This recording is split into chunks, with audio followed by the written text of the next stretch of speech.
guys, it is Dustin with Everything Star Wars. I hope y'all are all having a great day.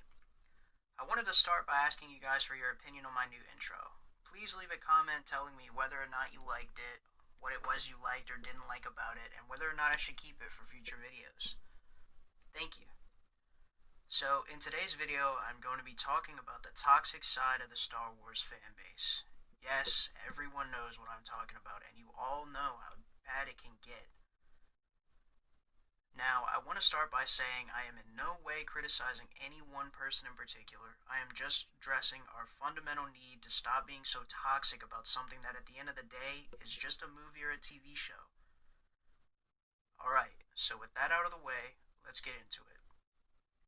As Star Wars fans, we all know what we expect out of every movie and every show, and we can get a little upset when things don't turn out the way we had imagined them to be.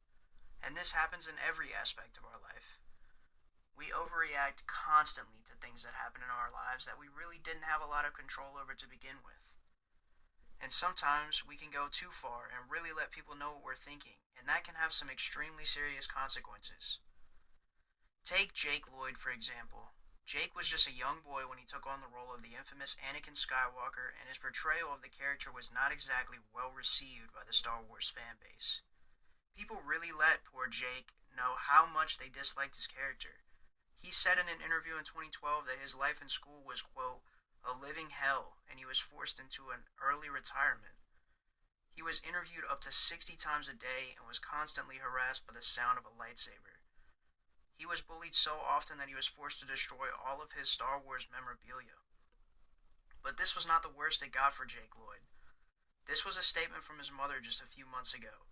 She said, and I quote, Jake has been diagnosed with paranoid schizophrenia, but unfortunately he also has a symptom called anosognosia, which causes a lack of insight into his illness. Now, I don't know him personally, obviously, but did Jake Lloyd seem like a schizophrenic as a child? No. But this is the kind of damage some of the so-called fans have caused by constantly bullying a young kid. I mean, Jake was just a kid, okay? It's fine if you didn't like his character. He's a kid. He didn't write the lines. Leave him alone. And I mean, it's fine to not like a character. That's okay, but you do not need to go so far that you really ruin this kid's life. Now, Jake may not have had it the worst from the fan base. As we all know, Jar Jar might have been the most hated character in the movies, period. Heck, he might be the most hated character I've ever heard of. Jar Jar actor Ahmed Best recently revealed in an interview that he nearly committed suicide from the constant harassment over this character, saying, and I quote, I felt alone, and anytime you feel alone in a situation that's overwhelming, I think you're going to go into some kind of a state that moves into the unhealthy.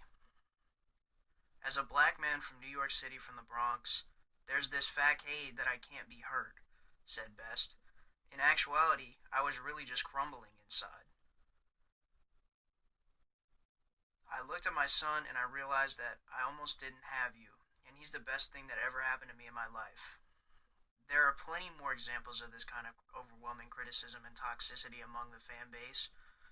Even Kelly Marie Tran, who played Rose Tico in Star Wars Episode 8 and 9, was bullied off of social media. People did not like her character at all, so they took to social media to storm her with unnecessary amounts of just pure hatred for no reason.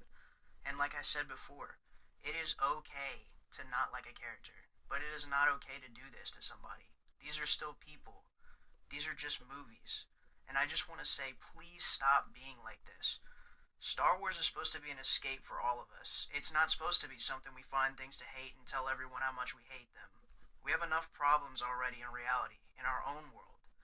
Let's keep this world of Star Wars, this giant, huge world with its room for everyone. Let's not find things to hate. Let's make it fun and creative, and let's keep it that way for the next generation fans, and the next generation, and the next generation.